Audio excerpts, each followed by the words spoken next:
வரும் மார்க்கெட்ல திரும்ப வந்து பாத்தீங்க அப்படின்னா ஏற ஆரம்பிச்சிருக்கு. கோல்டு பொறுத்தளவுல ரூ. 2400 பர் 10 கிராமுக்கு வந்து பாத்தீங்க அப்படின்னா ஏறி இருக்கு. சில்வர் வந்து பர் 1 கேஜிக்கு வந்து ரூ. 13,500 வந்து பாத்தீங்க அப்படின்னா மார்க்கெட்ல ஏறி இருக்கு. ஏன் இந்த அளவுக்கான ஏற்றம் இருக்கு அப்படின்னு சொல்லி பார்க்கும்போது இங்க யுஎஸ் வந்து பாத்தீங்கன்னா இங்க வெனிசுலால வந்து பாத்தீங்கன்னா அட்டாக் நடந்தது எல்லாருக்குமே தெரியும். அங்க வெனிசுலாவோட பிரசிடென்ட் வந்து பாத்தீங்கன்னா இங்க புடிச்சிட்டு வந்தாங்க. நிக்கோலஸ் வந்து பாத்தீங்கன்னா புடிச்சிட்டு வந்துட்டாங்க. சோ இதுதான் வந்து பாத்தீங்க அப்படின்னா சில்வரையும் கோல்டையும் வந்து பாத்தீங்கன்னா ஏத்தி வச்சிருக்கு நேத்திக்கான மார்க்கெட்ல. சோ இன்னும் வந்து பாத்தீங்க அப்படின்னா இந்த ராலி கண்டினியூ ஆகும் அப்படின்றத வந்து சொல்றாங்க. என்ன ரீசனால அப்படின்னா யுஎஸ் வந்து இன்னும் மிரட்டிட்டு தான் இருக்காங்க. வெனிசுலால இன்னும் வந்து மிலிட்டரி ஆக்ஷன்ஸ் வந்து இருக்கிறதுக்கான சான்சஸ் வந்து இருக்கதா சொல்றாங்க. சோ யுஎஸ் வந்து வெனிசுலாவோட ஆயில் செக்டரை டேக் ஓவர் பண்றாங்க அப்படின்னா அந்த டைம்ல மிலிட்டரி ஆக்ஷன்ஸ் வந்து அதிகமா வந்து இருக்கும். சோ யுஎஸ்க்கும் வெனிசுலாவுக்கும் நடுவில் வந்து பாத்தீங்க அப்படின்னா இப்போ ஒரு போர் சூழல் வந்து கிளம்பி இருக்கு. ஏற்கனவே ரஷ்யா உக்ரைனோட போர் சூழல் வந்து இருக்கு. ஈரான்ல வந்து பாத்தீங்க அப்படின்னா இன்னும் முடியவே இல்லை. மிடில் ஈஸ்டோட டென்ஷன்ஸ் வந்து பாத்தீங்கன்னா இன்னும் கண்டினியூ ஆயிட்டே இருக்கு. சைனாக்கும் தாய்வானுக்கும் நடுவில் வந்து பாத்தீங்கன்னா பிரச்சனை போயிட்டே இருக்கு. இந்த மாதிரி குளோபல் இஷ்யூஸ் எல்லாமே ஒண்ணு சேருது அப்படின்னா குளோபல் லெவல் அன்சர்டனிட்டி வந்து கிரியேட் ஆகுதுன்னு அர்த்தம். அந்த அன்சர்டனிட்டி கிரியேட் ஆகுது அப்படின்னா எல்லாருமே சேஃபான அசெட்ஸ் நோக்கி ஓட ஆரம்பிப்பாங்க. அதுதான் கோல்டு அண்ட் சில்வரையும் வந்து பாத்தீங்க அப்படின்னா இப்ப ஏத்தி வச்சிருக்கு. ஸோ கோல்ட பொறுத்தல திரும்ப ஏற ஆரம்பிக்காது. ஏன் அப்படின்னா உலகத்துல இருக்க போர் சூழல் எல்லாமே முடிஞ்சிடும் அப்படின்ற ஒரு எக்ஸ்பெக்டேஷன்ஸ் இருக்கும்போது திரும்ப அந்த ஒரு சம்பவம் நடந்த ரீசனால கோல்டு சில்வரும் வந்து பாத்தீங்க அப்படின்னா ஏற ஆரம்பிச்சிருக்கு. அண்ட் தென் இதை தாண்டி ஃபியூச்சர்லயுமே இதே தான் கண்டினியூ ஆகும் அப்படின்றத வந்து சொல்றாங்க. என்ன ரீசனால அப்படின்னா இந்தியா ஒன்னும் மிரட்டிட்டு இருக்காங்க இங்க யூஎஸ் பொறுத்தல. சோ இன்னும் 500% டேரிஃப் வந்து போட போறோம்னு சொல்லியிருக்காங்க. அதை பத்தி டீடைலாவும் வந்து பார்ப்போம். அண்ட் தென் இங்க சென்ட்ரல் பேங்க்ஸ் பொறுத்தல இன்னும் அதிகமான கோல்ட்ஸ் வந்து வாங்கிட்டே இருக்காங்க. சென்ட்ரல் பேங்க் அதிகமா கோல்டு வாங்குறது அப்ப இங்க கோல்டு இடிஎஃப் இன்ஃப்ளோஸ் வந்து பாத்தீங்கன்னா அதிகமாகிட்டே இருக்கு. அண்ட் தென் குளோபல் இஷ்யூஸும் முடியற மாதிரி தெரியல. திரும்ப வந்து பாத்தீங்கன்னா ஒரு இஷ்யூ வந்து பாத்தீங்கன்னா ஆட் ஆயிட்டே தான் வந்து இருக்கு. அப்புறம் இங்க இன்ட்ரெஸ்ட் ரேட் வந்து பாத்தீங்கன்னா ஏற்கனவே கட் பண்ணிட்டு வந்துட்டே இருந்தாங்க. சோ அதனால யூஎஸ் டாலர் வந்து பாத்தீங்கன்னா வீக்கா இருக்கு. கோல்டு வந்து பாத்தீங்கன்னா ஸ்ட்ராங்கா இருக்கு. இன்னும் 2026லயுமே வந்து பாத்தீங்கன்னா ரேட் ஹைக் வந்து இருக்காது. ரேட் கட் தான் வந்து பாசிபிள் அப்படின்ற மாதிரி இங்க ஜெரம் போல் வந்து சொல்லியிருந்தாருல. சோ இது எல்லாமே கோல்டுக்கு சாதகமா தான் இருக்கு. சோ அந்த ஒரு ரீசனால கோல்டு சில்வர் வந்து பாத்தீங்கன்னா ஏறிக்கிட்டே இருக்கு.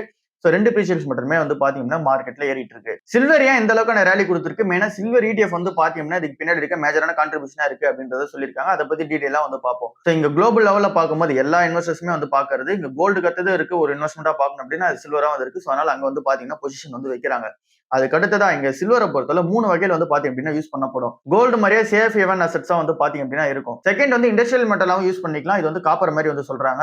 அடுத்ததா இன்வெஸ்ட்மெண்ட் ஆப்ஷன்ஸா இங்க ETF மாதிரியே நம்ம கன்சிடர் பண்ணிக்கலாம். இங்க பொறுத்தல இங்க கோல்டு மாதிரி இங்க பிசிக்கலாவும் வாங்கிக்க முடியும். ETF மாதிரி பாத்தீங்கன்னா கோல்டு மாதிரி ஆக்ட் ஆகும். அதே நீங்க எக்ஸ்ட்ராவா இண்டஸ்ட்ரியலோட டிமாண்டுக்கு ஏற்ற மாதிரி இங்க காப்பருக்கு என்ன டிமாண்ட் இருக்கோ அதே மாதிரி சில்வருக்கு அதிகமான டிமாண்ட் வந்து இருக்கு. சோ இந்த மாதிரி எல்லா வகையிலுமே வந்து பாத்தீங்கன்னா சில்வருக்கான அந்த ஒரு பிளஸ் பாயிண்ட் வந்து இருக்கு. இந்தியா வந்து சில்வர் கன்சியூம் வந்து எவ்வளவு பண்றாங்க அப்படின்னா பர் இயருக்கு 5000 இருந்து 7000 டன்ஸ் வந்து பாத்தீங்கன்னா பண்ணிக்கிட்டு இருக்காங்க. இதுல வெறும் இந்தியா இங்க ப்ரொடியூஸ் பண்ற அமௌண்ட் வந்து பாத்தீங்கன்னா 700 இருந்து 800 டன்ஸ் பர் இயர் தான் வந்து பாத்தீங்கன்னா ப்ரொடியூஸ் பண்றாங்க. சோ இங்க டிமாண்டா வந்து இருக்கிறது 7000 டன். பட் ஆனா இங்க ப்ரொடியூஸ் பண்றதே 700 டன் தான். சோ இப்படி இருக்கும் போது இந்த அளவுக்கான மிஸ்மேட்ச் வந்து இருக்குல்ல. சோ அந்த ஒரு ரீசனால் அதிகமான இம்போர்ட் வந்து பாத்தீங்கன்னா நம்ம பண்ணிக்கிட்டு இருக்கோம். அண்ட் நம்ம மேஜரா யூஸ் பண்ற ஏரியா வந்து ஜுவல்லரியில வந்து அதிகமா யூஸ் பண்றோம். ஒரு 35% அங்க போயிடும். அப்புறமேட்டுக்கு நம்ம சில்வர் வேர்லாம் இருக்குல்ல. சோ அந்த ஒரு எசென்சியல்ஸ்லாம் வந்து பாத்தீங்கன்னா ஒரு 10 இருந்து 20% வந்து போயிடும். இதை தாண்டி சில்வர் வந்து அதிகமா யூஸ் பண்ண போற ஏரியாஸ் வந்து என்ன சொல்றாங்க அப்படின்னா இப்ப யூஸ் பண்ணிட்டு இருக்குது EV, சோலார் அப்புறம் இங்க எனர்ஜி செக்டர்ஸ்ல வந்து பாத்தீங்கன்னா அதிகமா யூஸ் பண்ணிட்டு இருக்கதா சொல்றாங்க. இது எக்ஸாக்டா சொல்லணும் அப்படின்னா electrical vehicle, data centres, solar panels, AI, smart phones, அப்புறம் wearables, safety system, automatic break, அப்புறம் இங்க ஸ்பேஸ், அப்புறம் இங்க டெக்னாலஜி எல்லா இடத்துலயும் வந்து பாத்தீங்கன்னா யூஸ் பண்ணிக்கிட்டே இருக்காங்க. சோ சில்வரோட டிமாண்ட் சூப்பராவே வந்து பாத்தீங்கன்னா இருக்கு. அண்ட் தென் இதை தாண்டி இருக்க இன்னொரு ரீசன் வந்து சில்வருக்கு ETF டிமாண்டாவே வந்து பாத்தீங்கன்னா சூப்பரா இருக்கு. 2022 தான் இந்தியாவில வந்து ETF வந்து பாத்தீங்கன்னா ஸ்டார்ட் பண்றாங்க சில்வர் ETF. அதுக்கு அடுத்தது 2024 எண்ட்ல வந்து பாத்தீங்கன்னா பிசிக்கல் சில்வரா மட்டுமே 1182 டன் வந்து பாத்தீங்க அப்படின்னா பிசிக்கல் சில்வரா மட்டும் நம்ம யூஸ் பண்ணிருக்கோம். அதே அளவுக்கு ஆஃப் ETFல வந்து பாத்தீங்கன்னா நம்ம இன்வெஸ்ட்மெண்ட் பண்ணிருக்கோம் 2024 எண்ட்ல. அதுவுமே 1800 டன் வந்து பாத்தீங்க அப்படின்னா இருக்கு. சோ இங்க பிசிக்கல் சில்வருக்கு ஏத்த மாதிரி எங்க ETF வந்து பாத்தீங்கன்னா வந்துகிட்டு இருக்கு. இப்ப கரண்டா வந்து ஒரு டேட்டா வந்திருக்கு. 2024 அக்டோபர் அப்போ பாத்தீங்க அப்படின்னா 4.5 லட்சம் போலியோஸ் வந்து பாத்தீங்கன்னா ஆட் ஆயிருக்கு. 12.5 லட்சம் கோடி ரூபாய்க்கு வந்து பாத்தீங்கன்னா அசெட் அண்டர் மேனேஜ்மெண்டா இங்க சில்வருக்கு மட்டும் வந்திருக்கு. இது அக்டோபர் 2024. அக்டோபர் 2025ல 25 லட்சம் போலியோஸ் வந்து பாத்தீங்க அப்படின்னா இந்த 4.5 லட்சம் போலியோஸ் வந்து இன்க்ரீஸ் ஆயிருக்கு. அண்ட் நீங்க அசெட் அண்டர் மேனேஜ்மெண்டா 12,500 கோடி வந்து இருந்தது. இப்ப 42,500 கோடியா வந்து பாத்தீங்க அப்படின்னா அக்டோபர் 2025 அப்ப இன்க்ரீஸ் ஆயிருக்கு. சில்வர்ல வந்து பாத்தீங்கன்னா அதிகமான இன்வெஸ்ட்மெண்ட் ETF நோக்கி போயிட்டு இருக்க ரீசனால அதிகமான ETF சில்வர் நோக்கி போகுது அப்படின்னா அந்த சில்வர் ETF கம்பெனிஸ் எல்லாமே அதிகமான பிசிக்கல் சில்வர் வந்து வாங்குவாங்க. இந்த மாதிரி எல்லாமே வந்து பாத்தீங்க அப்படின்னா இங்க சில்வர் சாதகமா அமைஞ்சு மார்க்கெட்ல ஏத்திட்டு இருக்காங்க. பட் ஆனா கரெக்ஷன் வருதுன்னும் போது கோல்டோட வந்து பாத்தீங்கன்னா சில்வர் அதிகமாவே வந்து விழும். அந்த நீங்க இண்டஸ்ட்ரி டிமாண்டும் வந்து பாத்தீங்கன்னா ஓரளவுக்கு இங்க பூர்த்தி ஆயிடுச்சு அப்படின்னும் போது இங்க சில்வர் வந்து பாத்தீங்கன்னா கண்டிப்பா வந்து விழும். சோ இது எல்லாமே பார்த்து கன்சிடர் பண்றது பெட்டரா இருக்கும். ஐசிஐசிஐ புரூடென்ஷியலோட நரேன் வந்து என்ன சொல்றாரு அப்படின்னா சில்வர் அப்புறம் கோல்டு மட்டுமே வந்து பாத்தீங்கன்னா உங்களுக்கு பியூரான இன்வெஸ்ட்மெண்ட் வந்து கிடையாது. இதை தாண்டி ஆல்டர்னேட் இன்வெஸ்ட்மெண்டா நீங்க நிஃப்டி அண்ட் தென் அதர் இண்டெக்ஸ்ல வந்து நீங்க பண்ணி ஆகணும். மெயினா அவர் சொல்ல வந்தது மல்டி அசெட் ஃபண்ட்ஸும் அப்புறம் அசெட் அலோகேஷன் ஃபண்ட்ஸ்லயும் வந்து பாத்தீங்கன்னா இன்வெஸ்ட்மெண்ட் பண்ணணும் அப்படின்ற மாதிரி அவர் சொல்லியிருக்காரு. பட் ஆனா அவர் ஓவரால் சொல்ல வரது என்ன அப்படின்னா கோல்டு சில்வர் மட்டுமே உங்களுக்கான இன்வெஸ்ட்மெண்ட் ஆப்ஷன்ஸ் வந்து கிடையாது. அது உங்களோட வெல்த் கிரியேஷன் வந்து பாத்தீங்க அப்படின்னா கான்ட்ரிபியூஷன் பண்ணாது. என்ன ரீசனால அப்படின்னா அதுல இருந்து உங்களுக்கு பெட்டரான ப்ராஃபிட்ஸ் வந்து பாத்தீங்கன்னா கிடைக்காது. நிஃப்டி அண்ட் நீங்க அதர் இண்டெக்ஸ்ல பொறுத்தல இங்க எக்கனாமி வந்து பாத்தீங்க அப்படின்னா growth ஆகுது. ஸோ அப்படி இருக்கும்போது இங்க அசட் அலோகேஷன் ஃபண்ட்ஸ் இல்ல அப்படின்னா நீங்க மல்டி அசட் ஃபண்ட்ஸ் எல்லாம் வந்து நீங்க பணத்தை வந்து வைக்கணும். இல்ல அப்படின்னா நீங்க டைரக்ட் ஸ்டாக்ஸ்க்கு போறீங்கன்னும் போது உங்களுக்கு டிவிடெண்ட் அண்ட் நீங்க ஸ்டாக் ஆப்ஷன்ஸ் நிறைய வந்து இருக்கும். ஸோ இந்த மாதிரியான growth விட இங்க கோல்ட் அண்ட் சில்வர்ல மட்டுமே நீங்க பொசிஷன் வச்சிருந்தீங்க அப்படின்னா அது பெட்டரான ஆப்ஷன் கிடையாதுன்னு சொல்றாரு. அண்ட் இதை தாண்டி நிறைய டீட்டெயிலாவும் வந்து சொல்லிட்டு லாஸ்டா வந்து பாத்தீங்கன்னா மியூச்சுவல் ஃபண்ட்ஸ்க்கு ஒரு அவுட்ரு வந்து கொடுக்குறாரு. சில்வர்லயும் கோல்டுலயும் மட்டும் நம்ம இன்வெஸ்ட்மெண்ட் பண்ணி வச்சுட்டு இருந்தோம் அப்படின்னா நம்மளோட வெல்த் கிரியேஷனுக்கு வந்து பாத்தீங்கன்னா பெட்டரா வந்து இருக்காது. நம்ம இங்க ஈக்விட்டிஸ் மார்க்கெட்டே உள்ளேயும் போகணும். சோ அதான் வந்து பாத்தீங்கன்னா அவர் சொல்ல வராரு. ட்ரம்ப் வந்து என்ன சொல்றாரு அப்படின்னா Modi is a good guy அப்படின்றத வந்து சொல்றாரு. அதை தாண்டி அவர் என்ன சொல்றாரு அப்படின்னா இங்க ரஷ்யா கிட்ட இருந்து ஆயில் இம்போர்ட் வந்து பாத்தீங்கன்னா இப்ப கம்மியா பண்ணிட்டு இருக்காங்க. அது எல்லாமே கம்மி பண்ணதுக்கான ரீசன் என்ன அப்படின்னா என்ன ஹாப்பியா வச்சதுக்காக தான் பண்றாங்க, மேக் மீ ஹாப்பி அப்படின்றத வந்து சொல்லியிருக்காரு. ஸோ ட்ரம்போட ஸ்டேட்மெண்ட் படி இங்க மோடி வந்து நம்ம சொல்றது வந்து கேட்பாரு. அண்ட் தென் வந்து பாத்தீங்க அப்படின்னா என்ன ஹாப்பி வந்து பண்ணுவாரு அப்படின்றத வந்து சொல்லியிருக்காரு. அண்ட் தென் இதை தாண்டி இந்தியா வந்து ரஷ்யாவோட ஆயில் இம்போர்ட் வந்து பாத்தீங்கன்னா அதிகப்படுத்துறதோ இல்ல அப்படின்னா இப்போ போயிட்டு இருக்க லெவலே அப்படியே மெயின்டைன் பண்ணாங்க அப்படின்னா நாங்க வந்து பாத்தீங்கன்னா டேரிஃப் வந்து போடுவோம் அப்படின்றத வந்து சொல்லியிருக்காரு. ஸோ இப்போ நீங்க ரஷ்யா கிட்ட இருந்து டோட்டலாவே வந்து பாத்தீங்க அப்படின்னா இங்க ஆயில் வந்து இம்போர்ட் பண்ணக்கூடாது அப்படின்றத வந்து சொல்லியிருக்காரு. மீறி இம்போர்ட் பண்ணீங்க அப்படின்னும் போது இப்போ கம்மியான லெவலில் பண்ணிட்டு இருக்கீங்க. மீறி பண்ணீங்க அப்படின்னா உங்க மேல வந்து டேரிஃப் போடுவோம் அப்படின்றத வந்து சொல்லியிருக்காரு. அண்ட் தென் இதுக்கேற்ற மாதிரி யூஎஸ் செனட்டார்ல வந்து பாத்தீங்கன்னா ஒரு பில் வந்து புஷ் பண்ணியிருக்காங்க. இதுல வந்து 500% டேரிஃப் வந்து பாத்தீங்க அப்படின்னா ரஷ்யாவோட ஆயில் இம்போர்ட் பண்ற கண்ட்ரீஸ்க்கு வந்து பாத்தீங்கன்னா போடப்படும் அப்படின்ற மாதிரி சொல்லியிருக்காங்க. ரஷ்யா கிட்ட இருந்து ஆயில் இம்போர்ட் வந்து அதிகமா பண்ற கண்ட்ரீஸ்ல இருக்குது இந்தியா மட்டும் தான் இருக்கு மெயினா வந்து பார்க்கும்போது.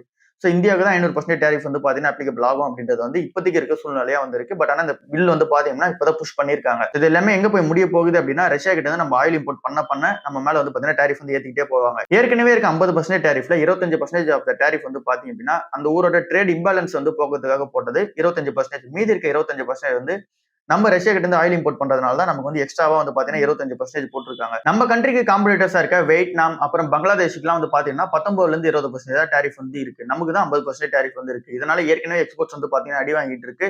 சோ இது வந்து இன்னும் கண்டினியூ ஆகுதுன்னும் போது இந்தியாவுக்கு வந்து பாத்தீங்கன்னா ஒரு பெரிய பிரச்சனையா தான் இருக்கும். சோ இது வந்து பாத்தீங்க அப்படின்னா இங்க பேசியிருக்காரு. காப்பருமே ஆல் டைம் ஹை வந்து பாத்தீங்க அப்படின்னா டச் பண்ணிருக்கு. காப்பர் வந்து ஏறிட்டே போயிட்டு இருக்கு. இதுக்கு பின்னாடி ரீசன் என்ன அப்படின்னு சொல்லி பார்த்தோம் அப்படின்னா ஃபர்ஸ்டா வந்து இருக்குது யூஎஸ் மேல இருக்க பயம் வந்து பாத்தீங்கன்னா இருக்கு. இங்க யூஎஸ் வந்து இம்போர்ட் டேரிஃப் வந்து இங்க காப்பர் மேல போட்டுருவாங்க அப்படின்ற எக்ஸ்பெக்டேஷன்ஸ் வந்து இருக்கு. ஸோ இந்த ஒரு ரீசனால நிறைய கண்ட்ரீஸ் அந்த நிறைய கம்பெனிஸ்லாம் வந்து பாத்தீங்க அப்படின்னா இங்க காப்பர் வந்து பாத்தீங்கன்னா பை பண்ணி வச்சுக்கிறாங்க. ஸோ இது எப்படின்னு சிம்பிளா சொல்லி பார்க்கும்போது இங்க வந்து பாத்தீங்கன்னா ஸ்டாக் பைலிங்னு வந்து சொல்லுவாங்க. அதாவது இப்போ காப்பருக்கான அந்த யூஸ் வந்து பாத்தீங்கன்னா அந்த அளவுக்கு கிடையாது. பட் ஆனா காப்பர் எல்லாமே வாங்கி ஸ்டோர் பண்ணி வச்சுக்கிறாங்க. ஸோ இது டிமாண்ட் வந்து தேவைப்படும் போது யூஸ் பண்ணிப்பாங்க. பட் ஆனா இப்ப இருக்கிற சூழ்நிலைப்படி இங்க டேரிஃப் போட்டாங்க அப்படின்னா காப்பரோட பிரைசஸ் வந்து ஏறிடும். ஸோ பிரைசஸ் ஏறதுக்குள்ளாரியே வாங்கி வச்சுப்போம் அப்படின்ற நோட்ல வந்து பாத்தீங்கன்னா இங்க கம்பெனிஸும் அந்த கண்ட்ரீஸ் வந்து பாத்தீங்கன்னா போயிட்டு இருக்காங்க. ஸோ இதுதான் வந்து பாத்தீங்கன்னா காப்பர் ஏறதுக்கான மெயின் ரீசனா வந்து இருக்கு. ஸோ காப்பருக்கான எக்ஸாக்ட் டிமாண்ட் வந்து பாத்தீங்கன்னா இப்ப கிடையாது. இப்போ அவங்க வாங்கி வைக்கிற அளவுக்கான டிமாண்ட் வந்து கிடையாது. பட் ஆனா இங்க டேரிஃப் வந்துருமோன்ற ரீசனால முன்னாடியே வந்து பாத்தீங்கன்னா வாங்கி வச்சுக்கிறாங்க. செகண்டா வந்து இருக்குது குளோபல் அன்சர்டனிட்டி தான். இங்க எப்படி கோல்டும் சில்வரும் வந்து பாத்தீங்கன்னா ஒரு ஆர்ட் அசெட்ஸா வந்து கன்சிடர் பண்றாங்களோ அதே மாதிரி காப்பரையும் வந்து கன்சிடர் பண்றாங்க. அதே ரிசல்ட்ஸ் தான் இங்கேயும் அப்ளிகபிள் ஆகுது. மூணாவதா வந்து இருக்குது சப்ளை ப்ரொடக்ஷன்ல வந்து பாத்தீங்க அப்படின்னா கொஞ்சம் பிரச்சனை வந்து இருக்கு. இந்த காப்பர் மைனிங்லாம் வந்து இருக்குல்ல அந்த இடத்துல பிரச்சனை வந்து இருக்குதா சொல்றாங்க. இங்க சைல் அப்புறம் கான்கோல வந்து பாத்தீங்கன்னா பிரச்சனை வந்து போய்கிட்டு இருக்கு. அந்த இந்தோனேஷியால வந்து பாத்தீங்க அப்படின்னா அந்த பிளான்ட்லயே பிரச்சனை போயிட்டு இருக்கு. ஓர் மைனிங்கை பொறுத்தவரை ஓர் குவாலிட்டியே வந்து பாத்தீங்க அப்படின்னா கொஞ்சம் டிக்ளைன் ஆகிட்டு இருக்கதா சொல்றாங்க. ஸோ இந்த மாதிரி இங்க மைனிங்லயே வந்து பாத்தீங்கன்னா பிரச்சனை போயிட்டு இருக்கு. ஸோ இந்த மாதிரி இருக்க எல்லா ரீசன்ஸும் இங்க கம்பைன் பண்ணி காப்பர் வந்து பாத்தீங்க அப்படின்னா இங்க ஆல் டைம் ஹை நோக்கி போய்கிட்டு இருக்கு. பட் ஆனா இங்க காப்பர்ல இங்க வந்து பாத்தீங்கன்னா எக்ஸாக்டா டிமாண்டே வந்து கிடையாது.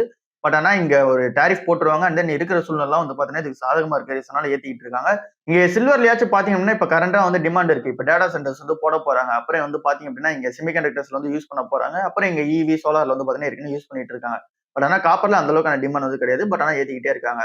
இந்த சைடு நீங்க பாத்துருக்குது பெட்டரா வந்து இருக்கும். ஸோ இப்போ நம்ம பார்த்தது எல்லாமே ஜியோ பொலிட்டிக்கல் நியூஸா தான் வந்திருக்கு. அப்புறம் கோல்டு அண்ட் சில்வர் அப்புறம் இங்க காப்பருக்கான நியூஸா தான் வந்திருக்கு. ஸோ இதுக்கப்புறம் தான் நம்ம எக்ஸாக்டா ஸ்டாக் நியூஸ் சொல்லியா போறோம். நேற்று வந்து ஐடி ஸ்டாக்ஸ் எல்லாமே வந்து பாத்தீங்கன்னா ரொம்பவே வந்து விழுந்துச்சு. 2-3% வந்து பாத்தீங்கன்னா இங்க டிசிஎஸ், இன்ஃபோசிஸ் அப்புறம் விப்ரோ இந்த மாதிரி கம்பெனிஸ் எல்லாமே வந்து பாத்தீங்கன்னா விழுந்துருந்துச்சு. பின்னாடி இருக்க ரீசன் என்ன அப்படின்னா இங்க ட்ரம்ப் வந்து டேரிஃப் போடுவோம்னு சொல்லி சொன்னார்ல இது வந்து பாத்தீங்கன்னா ஃபர்ஸ்டா வந்து இருக்கு. செகண்டா வந்து இருக்க ரீசன் வந்து நிறைய புரோக்கரேஜஸும் நிறைய கம்பெனிஸும் வந்து சொல்றது லைக் வந்து இந்த HSBC மாதிரியான புரோக்கரேஜஸ்லாம் வந்து என்ன சொல்றாங்க அப்படின்னா ஐடின்றது வந்து பாத்தீங்கன்னா இதுக்கப்புறம் டபுள் டிஜிட் growth போறது கொஞ்சம் கஷ்டம் தான் அப்படின்ற மாதிரி வந்து சொல்றாங்க. ரிட்டர்ன்ஸை பொறுத்த அளவுல இதுக்கு முன்னாடி எந்த அளவுக்கான ரிட்டர்ன்ஸ் வந்து கொடுத்துச்சோ அந்த அளவுக்கான ரிட்டர்ன் இதுக்கப்புறம் கொடுக்குறது கொஞ்சம் கஷ்டம். ஸ்லோவான growth தான் வந்து இருக்கும். அதனால வந்து பாத்தீங்க அப்படின்னா எங்க ப்ராஃபிட் வந்து கொஞ்சம் கம்மியா தான் வந்து இருக்கும். மார்ஜின்ஸ் வந்து பாத்தீங்கன்னா இந்த கம்பெனிஸ்க்கு கம்மியாகிற மாதிரி இருக்கும். ஸோ ஓவரால் இதுக்கப்புறம் ஐடி பிசினஸ் பொறுத்தவரை கொஞ்சம் சைக்கிளிக்கலா வந்து இருக்கும். அதுக்கப்புறம் மட்டும் கொஞ்சம் வாலட்டிலிட்டி வந்து இருக்கும் அப்படின்றத வந்து சொல்றாங்க. எல்லாருமே வந்து பாத்தீங்கன்னா இந்த Q3 ரிசல்ட்ஸ்க்காக வந்து வெயிட் பண்ணிட்டு இருக்காங்க. இதுல எக்ஸாக்டா எவ்வளவு நம்பர்ஸ் வந்து பாத்தீங்கன்னா இவங்க மேக் பண்றாங்க அப்படின்றத வெயிட் பண்ணி பார்ப்போம். அதை பொறுத்து தான் ஐடி ஸ்டாக்ஸ் எல்லாமே வந்து பாத்தீங்கன்னா இங்க அப்ராலியா இல்ல அப்படின்னா டவுன் ரோலியான்றது தீர்மானிக்கப்படும். கியூபிட் ஷேர் வந்து நேத்திக்கான மார்க்கெட்லயுமே 20% வந்து விழுந்திருக்கு. லாஸ்ட் 2 நாள்ல 35% மேல வந்து விழுந்திருக்கு. 500 ரூபாயில ட்ரேட் ஆயிட்டு இருந்தது. இப்போ 350 ரூபாய் கீழே வந்து பாத்தீங்கன்னா ட்ரேட் ஆக ஆரம்பிச்சிருச்சு. ஸோ இந்த ஸ்டாக் வந்து ஏற்கனவே ஓவர் பிரைஸா வந்து இருக்கு. இங்க கிராஷ் ஆகிறதுக்கான சான்சஸ் ஹெவியா இருக்கு அப்படின்றத நம்ம சொல்லிட்டே இருந்தோம். ஸோ அதே மாதிரி வந்து பாத்தீங்கன்னா நடந்துருச்சு. இப்போ வந்து பாத்தீங்கன்னா ஏஎஸ்எம் வந்து பாத்தீங்கன்னா இந்த கம்பெனிக்கு வந்து அப்ளிகபிள் ஆயிருக்கு. Additional surveillance measure. ஸோ அதிகமா ஒரு ஸ்டாக் விழுதுன்னும் போது இதை வந்து பாத்தீங்கன்னா போடுவாங்க. ஸோ இது வந்து பாத்தீங்கன்னா இந்த கம்பெனிக்கு வந்து நடந்திருக்கு. ஸோ இந்த கம்பெனி இன்னும் மேல விழுறதுக்கான சான்சஸ் தான் வந்து இருக்கு. என்ன ரீசனால அப்படின்னா இந்த கம்பெனி ஏற்கனவே ஓவர் பிரைஸ்டா வந்து இருக்கு. அண்ட் தென் இந்த ப்ரொமோட்டர் சைட்ல வந்து பாத்தீங்கன்னா ஏதோ இஷ்யூ இருக்குதா சொல்றாங்க. அதோட எக்ஸாக்ட் டீடைல் வருமா நம்ம வந்து டிஸ்கஸ் பண்ணுவோம். ஸோ இந்த ஸ்டாக்கை பொறுத்தவரை இந்த பக்கம் போகாம இருக்கிறதே பெட்டரா வந்து இருக்கும். ஆல் டைம் ஹைல வந்து பாத்தீங்கன்னா ரொம்ப பிரைஸ் வந்து அதிகமா இருக்கு. இண்டஸ்இண்ட் பேங்கோட Q3 பிசினஸ் அப்டேட் வந்து வந்திருக்கு. இந்த கம்பெனியோட நெட் அட்வான்சஸ் பொறுத்தவரை 3,18,000 கோடி வந்து பாத்தீங்க அப்படின்னா இருக்கு. இது இயர் ஆன் இயர்ல வந்து பாத்தீங்கன்னா 13% டிராப்ல வந்து இருக்கு. குவார்டர் ஆன் குவார்டர்ல 2% மேல டிராப்ல வந்து இருக்கு. சோ இங்க லோன் growth கொஞ்சம் ஸ்லோவா தான் வந்து பாத்தீங்கன்னா இந்த கம்பெனிக்கு இருக்கு. டெபாசிட்ஸ் வந்து 3,94,000 கோடி வந்து பாத்தீங்க அப்படின்னா பண்ணிருக்காங்க. பட் ஆனா இதுவுமே வந்து பாத்தீங்கன்னா இயர் ஆன் இயர்ல டிராப்ல தான் வந்து இருக்கு. 3.8% இயர் ஆன் இயர்ல டிராப்ல இருக்கு. குவார்டர் ஆன் குவார்டர்ல 1% மேல வந்து பாத்தீங்கன்னா டிராப்ல இருக்கு. காசா ரேஷியோ பொறுத்தவரை 34% வந்து இருந்தது. இப்ப இயர் ஆன் இயர்ல வந்து பாத்தீங்கன்னா 30.3% தான் வந்து பாத்தீங்கன்னா இருக்கு. இயர் ஆன் இயர்ல வந்து பாத்தீங்கன்னா டிராப் ஆயிருக்கு. 34%ல இருந்து 30.3% வந்து பாத்தீங்கன்னா டிராப் ஆயிருக்கு. ரீட்டைல் அப்புறம் ஸ்மால் பிசினஸோட டெபாசிட்ஸ் வந்து 1,85,000 கோடி வந்து பாத்தீங்கன்னா பண்ணிருக்காங்க. சோ இந்த பிசினஸ் எல்லாமே வந்து பாத்தீங்க அப்படின்னா இந்த Q3 பிசினஸ் அப்டேட் பொறுத்தவரை கொஞ்சம் வந்து பாத்தீங்க அப்படின்னா இங்க பிரஷரா தான் இருக்குது. நல்லாவே வந்து தெரியுது இண்டஸ்இண்ட் பேங்க்ல. சோ பார்க்கலாம் இது எப்படி இந்த Q3யோட ஃபுல் ரிப்போர்ட் வந்து வரட்டும். அப்ப எப்படி இருக்குன்னு டிஸ்கஸ் பண்ணுவோம். ஆக்சின் அக்ரோ கம்பெனில KMP-யா வந்து இருக்கிற ஒருத்தர் வந்து பாத்தீங்க அப்படின்னா அந்த கம்பெனியோட அன்ஆடிட்டட் ரிப்போர்ட் வந்து பாத்தீங்க அப்படின்னா ஸ்டேட்டஸ் வந்து பாத்தீங்கன்னா வச்சிருக்காரு. சோ இதனால என்ன நடந்திருக்கு அப்படின்னா கொஞ்சம் பிரச்சனை வந்து கிரியேட் ஆயிருக்கு. 19 பேர் வந்து பாத்தீங்க அப்படின்னா அந்த ஸ்டேட்டஸ் வந்து பாத்துருக்காங்க. உடனே அவர் அந்த நோட் பண்ணிட்டு டிலீட் பண்ணிருக்காரு. இங்க கீ மேனேஜரல் பர்சன் அப்படின்னா இது வந்து சிஓவா இருக்கலாம் இல்ல அப்படின்னா சிஎஃப்ஓவா வந்து இருக்கலாம். சோ மேஜரான பொசிஷன்ல இருக்க யாரோ ஒருத்தவங்க தான் வந்து வச்சிருக்காங்க. எக்ஸாக்டா யாருன்னு சொல்லல. சோ ஆக்சின் அக்ரோ கம்பெனில இருக்க ஒருத்தவங்க வந்து இந்த மாதிரியான இந்த டேட்டா வந்து பாத்தீங்க அப்படின்னா இங்க ஸ்டேட்டஸ் வைக்கிறதுல என்ன பிரச்சனை அப்படின்னா அன்பப்ளிஷ்டு பிரைஸ் சென்சிட்டிவ் இன்ஃபர்மேஷன் வந்து பாத்தீங்கன்னா வெளியே போயிருக்கும். இது வந்து பாத்தீங்கன்னா இந்த கம்பெனில இன்சைடர் ட்ரேடிங் நடக்கிறதுக்கான சான்சஸ் வந்து இருக்கிறதா வந்து பாத்தீங்கன்னா செபி வந்து பாத்தீங்கன்னா ஆக்ஷன் எடுக்க ஆரம்பிப்பாங்க. பட் ஆனா இதுக்கு முன்னாடி அந்த கம்பெனி என்ன பண்ணிட்டாங்க அப்படின்னா செபி கிட்ட போய் சொல்லிட்டாங்க இந்த மாதிரி வந்து நடந்திருக்கு அப்படின்ற இந்த எல்லா டீடைலும் வந்து பாத்தீங்கன்னா சப்மிட் பண்ணிட்டாங்க. சோ இங்க செபியோட இன்சைடர் ட்ரேடிங் ரெகுலேஷன் ஸ்கில் வந்து பாத்தீங்க அப்படின்னா இந்த ஒரு ஃபைலிங் வந்து பண்ணிட்டாங்க. சோ ஆக்ஷன் அக்ரோ கம்பெனி வந்து பாத்தீங்கன்னா இப்ப சேஃபா தான் இருக்கு. பட் ஆனா இதுல இருந்து என்ன நியூஸ் அப்படின்னா இங்க பிரைஸ் சென்சிட்டிவான இன்ஃபர்மேஷன் வந்து பாத்தீங்கன்னா இங்க பப்ளிக் போக கூடாது. போச்சு அப்படின்னா அந்த கம்பெனி மேல ஆக்ஷன் வந்து எடுப்பாங்க. ஐடிசி கம்பெனி வந்து கிளவுட் கிச்சன்ல சூப்பரான பெர்ஃபார்மன்ஸ் வந்து பாத்தீங்கன்னா கொடுத்துக்கிட்டு இருக்காங்க. இங்க சென்னை, பெங்களூர், அப்புறம் மும்பை, பூனேல வந்து பாத்தீங்கன்னா சூப்பரான பெர்ஃபார்மன்ஸ் கிளவுட் கிச்சன் வந்து பாத்தீங்கன்னா போயிட்டு இருக்கு. இதுக்கப்புறமா எக்ஸ்பென்ஷன் வந்து பண்ண போற ஏரியா வந்து டெல்லி, குருகிராம்ல எல்லாம் வந்து பாத்தீங்கன்னா பண்ண போதா சொல்லியிருக்காங்க. டெல்லி, குருகிராம் அப்புறம் வந்து பாத்தீங்க அப்படின்னா இங்க நொய்டால வந்து பண்ண போதா சொல்லியிருக்காங்க. இப்ப கரண்டா வந்து பாத்தீங்க அப்படின்னா 65+ கிளவுட் கிச்சன்ஸ் வந்து பாத்தீங்கன்னா ஆப்ரேட் ஆயிட்டு இருக்கு. இதுல மொத்தம் 4 பிராண்ட்ஸ் வந்து பாத்தீங்க அப்படின்னா இருக்கு. இல்ல ஃபர்ஸ்ட் பிராண்டா வந்து இருக்கிறது ஐடிசி மாஸ்டர் செஃப் கிரியேஷன்ஸ் வந்து இருக்கு. செகண்டா வந்து இருக்குது ஆசீர்வாத் சோல் கிரியேஷன்ஸ் வந்து இருக்கு. தேர்டா வந்து இருக்கிறது சன்ஃபீஸ்ட் பேக்டு கிரியேஷன்ஸ் வந்து இருக்கு. ஃபோர்த்தா வந்து இருக்குது சன்சோ பை மாஸ்டர் செஃப் வந்து பாத்தீங்க அப்படின்னா இருக்கு. சோ இது எல்லாமே 4 பெரிய பிராண்ட்ஸா வந்து இருக்கு. இங்க எல்லாமே அதிகமான ஆபரேஷன்ஸ் வந்து போயிட்டு இருக்கு. இது எல்லாத்தோட பிரைசிங்க பொறுத்தவரை ஒரு $9,000 வந்து பாத்தீங்க அப்படின்னா இருக்கு இங்க மாஸ்டர் செஃபோட பிரைசிங்லாம். சோ இதே மாதிரி ஆசீர்வாதுக்கு பொறுத்தவரை 450 வந்து பாத்தீங்கன்னா ஆவரேஜான பிரைசிங் வந்து இருக்கு. எல்லாமே பிரீமியம் செக்மெண்ட் தான். சோ இது எல்லாமே Zomato அப்புறம் ஸ்விக்கி மூலமா வந்து பாத்தீங்கன்னா மக்கள் கிட்ட எடுத்து போய் சேர்த்துட்டு இருக்காங்க. இந்த செக்மெண்ட்ல சூப்பரா வந்து பாத்தீங்கன்னா growth ஆயிட்டு இருக்காங்க. இங்க ஐடிசி சொல்ல வரது என்ன அப்படின்னா 1,00,000 கோடி ரூபாய் இப்ப ஃபுட் டெலிவரி மார்க்கெட்டுக்கான ஷேரா வந்து இருக்கதா வந்து சொல்றாங்க. இது வந்து 2030 வந்து டபுள் ஆகும்னு சொல்றாங்க. அப்படின்னா 2,00,000 கோடி ரூபாய் வந்து பாத்தீங்கன்னா மார்க்கெட் ஷேர் வந்து ஆகும் அப்படின்றத சொல்றாங்க. 18ல இருந்து 20% சிஏஜிஆர் growth வந்து இருக்கு. சோ அந்த ஒரு இன்ஜினை எதுக்காக நாங்க வேஸ்ட் பண்ணுவோம். சோ அதனால அந்த உள்ள வந்து பாத்தீங்கன்னா நாங்க என்டர் ஆயிட்டு இருக்கோம் அப்படின்றத ஐடிசி வந்து சொல்றாங்க. டாடா பஞ்ச் வந்து பாத்தீங்க அப்படின்னா இப்ப புது வண்டி வந்து லான்ச் பண்றாங்க. ஜனவரி 13ஆம் தேதியில இருந்து வந்து பாத்தீங்கன்னா இதை லான்ச் பண்றாங்க. சோ டாடா பஞ்ச் ஏற்கனவே வந்து பாத்தீங்கன்னா டாடா பேசஞ்சர் வெஹிக்கிள் ஒரு பெரிய செக்மெண்டா வந்து இருக்கு. அதிகமான வால்யூம்ல வந்து சேல் ஆனது இங்க டாடா பஞ்சா வந்து இருக்கு. இப்ப நடக்க போற இந்த புது லான்ச் ஆன டாடா பஞ்சோட ஃபேஸ் லிஃப்ட்டும் வந்து பாத்தீங்கன்னா ஒரு பெரிய அட்வான்டேஜ் அந்த டாடா மோட்டார்ஸோட பேசஞ்சர் வெஹிக்கிள் வந்து பாத்தீங்கன்னா அமையும். மஹேந்திரா நிறுவனமுமே புது வண்டி ஒன்று லான்ச் பண்றாங்க. XUV 7XO வந்து பாத்தீங்கன்னா இப்ப லான்ச் பண்ணிருக்காங்க. சோ இவங்க எஸ்யூவி மார்க்கெட்ல வந்து பாத்தீங்கன்னா நெக்ஸ்ட் லெவல் பிளேயரா போறதுக்கான அந்த ஒரு பிளான்ல சூப்பரா வந்து பாத்தீங்கன்னா இறங்கிட்டு இருக்காங்க. ஏற்கனவே வந்து பாத்தீங்கன்னா மாருதி சுசுகிக்கு அப்புறம் இங்க செகண்ட் பிளேயரா வந்து பாத்தீங்கன்னா இங்க ஆட்டோமொபைல் இருக்கிறது இங்க இந்த மஹேந்திரா அண்ட் மஹேந்திரா தான் வந்து இருக்காங்க. சோ எஸ்யூவில வந்து பாத்தீங்கன்னா டாமினேட்டான ஒரு பிளேயரா வந்து இருக்காங்க. சோ எல்லாமே வந்து பாத்தீங்கன்னா இந்த கம்பெனி சூப்பரான பெர்ஃபார்மன்ஸ் வந்து போயிட்டு இருக்கு. நிப்டி ஆட்டோ இண்டெக்ஸ் வந்து ரெக்கார்ட் ஹைல வந்து பாத்தீங்கன்னா இருக்கு. இங்க மாருதி சுசுகி வந்து பாத்தீங்கன்னா இங்க டாப் லீட் பண்ணி எடுத்துட்டு போயிட்டு இருக்கு. 2% வந்து பாத்தீங்கன்னா மார்க்கெட்லயே ஏறி இருக்கு.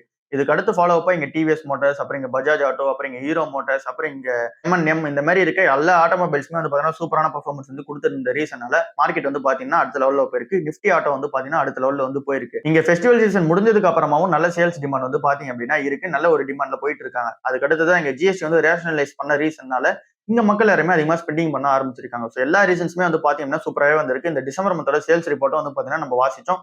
எல்லாமே வந்து பாத்தீங்கன்னா சூப்பரா இருக்கு ரீசனால நிஃப்டி ஆட்டோ வந்து பாத்தீங்கன்னா ஏறிட்டு இருக்கு. டெக் மஹேந்திராவோட சிஓவான மோஹித் ஜோஷி வந்து பாத்தீங்க அப்படின்னா ஒரு அப்டேட் வந்து கொடுத்திருக்காரு. இந்த கம்பெனியோட ஃபியூச்சர் பிளான் வந்து பாத்தீங்கன்னா இருக்குல்ல, இந்த ப்ராஜெக்ட் 4S சொல்லிட்டு ஒரு பிளான் வந்து இருக்கு. இது வந்து இந்த பினான்சியல் 2027 வந்து பாத்தீங்க அப்படின்னா இந்த கம்பெனி என்னென்ன மாதிரியான ஃபோக்கஸ்ல வந்து போகணும் அப்படின்றதுக்கான ஒரு பிளானா வந்து பாத்தீங்கன்னா இதை போட்டிருந்தாங்க. சோ அந்த ஒரு பிளானுக்கான ஒரு அப்டேட்டா வந்து என்ன சொல்லியிருக்காரு அப்படின்னா பினான்சியல் 2026 மார்ச்ல வந்து பாத்தீங்க அப்படின்னா இந்த கம்பெனியோட ஆப்பரேட்டிங் மார்ஜின் வந்து 15% அட்லீஸ்ட் வந்து பாத்தீங்கன்னா மெயின்டைன் பண்ற நோட்ல வந்து போகணும். சோ அப்படி அந்த ஆப்பரேட்டிங் மார்ஜினை மெயின்டைன் பண்ணாதான் இந்த கம்பெனி வந்து பாத்தீங்க அப்படின்னா இந்த ஒரு ப்ராஜெக்ட் 4Sக்கான ஒரு பிளான் வச்சிருப்பாங்க, அதை வந்து சக்சீட் பண்ண முடியும்னு சொல்லியிருக்காரு. இப்போ கரண்டா இருக்க Q2 வந்து பாத்தீங்க அப்படின்னா 12% ஆப்பரேட்டிங் மார்ஜினா வந்து இருக்கு. சோ அது வந்து பாத்தீங்கன்னா 15% இன்க்ரீஸ் பண்ணுன்ற பிளான் வந்து போக போறாரு.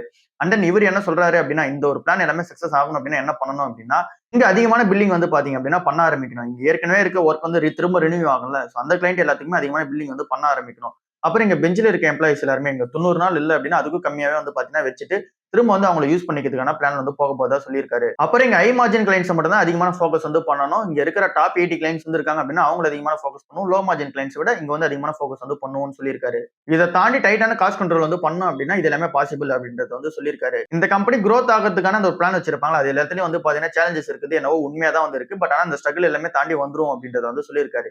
இங்க ஏஐக்கான ஸ்பெசிபிக் ஃபோக்கஸா வந்து பார்க்கும்போது மேண்டேட்டரியா வந்து பாத்தீங்கன்னா 1.5 லட்சம் எம்ப்ளாயிஸ்க்கு வந்து பாத்தீங்க அப்படின்னா இங்க ஏஐ சர்டிபிகேஷன்ஸ் வந்து பண்ணியிருக்காங்க. ஒரு 80,000 பிளஸ் எம்ப்ளாயிஸ்க்கு வந்து பாத்தீங்க அப்படின்னா இங்க ஏஐ பிளஸ் ஜென் ஏஐக்காக வந்து பாத்தீங்க அப்படின்னா ட்ரெயின் பண்ணி வச்சிருக்காங்க. ஸோ எல்லாமே வந்து பாத்தீங்கன்னா இந்த கம்பெனி அடுத்த லெவல் போறதுக்கான பிளான்ல வந்து பாத்தீங்கன்னா நல்லாவே வந்து பண்ணிட்டு இருக்காங்க. பட் ஆனா இங்க ஐடி செக்டரே வந்து பாத்தீங்கன்னா ஒரு மாதிரியான பிரஷர்ல தான் வந்து போயிட்டு இருக்கு. ஸோ இது எப்படி போய் முடியும் அப்படின்றதே வந்து பாத்தீங்கன்னா நிறைய பேர் கொஸ்டின் மார்க்கா தான் வந்து இருக்கு. ஏஐ நிறைய பேர் வந்து லீவ் பிளேஸ்மெண்ட் பண்ண போகுது, அந்த நீங்க ஜாப் கட்டிங் வந்து பாத்தீங்க அப்படின்னா நடந்துகிட்டு இருக்கு. அண்ட் இந்த கம்பெனியுமே வந்து பாத்தீங்கன்னா இங்க ப்ராஃபிட் மேக் பண்ண ஆரம்பிக்கிறாங்க. சோ இந்த மாதிரியான நிறைய விஷயங்கள் பாத்தீங்க அப்படின்னா இன்னும் அன்சர்டனிட்டியா தான் வந்து இருக்கு. பிசி ஜுவல்லர்ஸ் வந்து நேத்திக்கான மார்க்கெட்ல 6% வந்து ஏறி இருக்கு. என்ன ரீசனால அப்படின்னா இந்த கம்பெனியோட பிசினஸ் அப்டேட் வந்து நல்லாவே வந்து இருந்துச்சு, நல்ல சேல்ஸ் வந்து நடந்திருக்கதா வந்து சொல்றாங்க. சோ அந்த ஒரு ரீசனால வந்து பாத்தீங்கன்னா மார்க்கெட்ல ஏற்றிருக்காங்க. அப்புறம் இந்த கம்பெனி வந்து இங்க 2024 இருந்து இந்த கம்பெனி சொன்னது என்ன அப்படின்னா கடன் வந்து அதிகமா கட்டிரும் அப்படின்றது வந்து சொல்லிட்டாங்க. இதுல 68% ஆஃப் த கடன் இவங்க கம்பெனி எடுத்திருக்கிறது ஏற்கனவே வந்து கட்டிட்டாங்க. இன்னும் பேலன்ஸ் இருக்குது, இந்த பினான்சியல் 2026 வந்து முடிக்கணும். அந்த ஒரு பிளான்லயே நாங்க முடிப்போம் அப்படின்றத வந்து சொல்லியிருக்காங்க. இது கூடவே ஆட் ஆனா இருக்கிறது ஒரு 1000 பிரான்சைஸ் வந்து பாத்தீங்க அப்படின்னா இந்த கம்பெனியோட பிரான்சைசி எடுத்து நடத்தணும்ன்ற பிளான்ல வந்து இருந்தாங்க. சோ அந்த 1000 பிரான்சைசிக்கான அந்த ஒரு அப்ரூவல் வந்து பாத்தீங்கன்னா கிடைச்சிருக்கதா சொல்றாங்க. சோ இது வந்து பாத்தீங்கன்னா இந்த கம்பெனிக்கு இந்த ஒரு எல்லா மூமெண்ட்டுமே பிளஸ் அமைஞ்சு மார்க்கெட் வந்து ஏற்றிருக்காங்க. சோ இதுதான் இன்னைக்கான ஓவரால் மார்க்கெட் நியூஸா வந்திருக்கு. சோ இன்னைக்கு ஃபுல்லாவே வந்து பாத்தீங்கன்னா பிரஷரான நியூஸ் தான் வந்து பாத்தீங்கன்னா அதிகமா வந்து இருக்கு. மெயினா கோல்டு அண்ட் சில்வரை பொறுத்தல பிரஷரான நியூஸ் வந்து அதிகமா வந்து இருக்கு. சோ அதனால இங்க வந்து பாத்தீங்கன்னா ஒரே அளவுக்கான ரேலி வந்து இருக்கும் அப்படின்னு சொல்லிட்டு மொத்தமா இன்வெஸ்ட்மெண்ட் பண்ண வேணாம். சோ கொஞ்சம் கொஞ்சமான இன்வெஸ்ட்மெண்ட் வந்து பண்ணிக்கிட்டே போகும். சோ அதுதான் வந்து பாத்தீங்கன்னா பெட்டராவும் இருந்திருக்கும். சோ இதுதான் இன்னைக்கான ஓவரால் வீடியோ. அடுத்த வீடியோல சந்திப்போம். பாய்.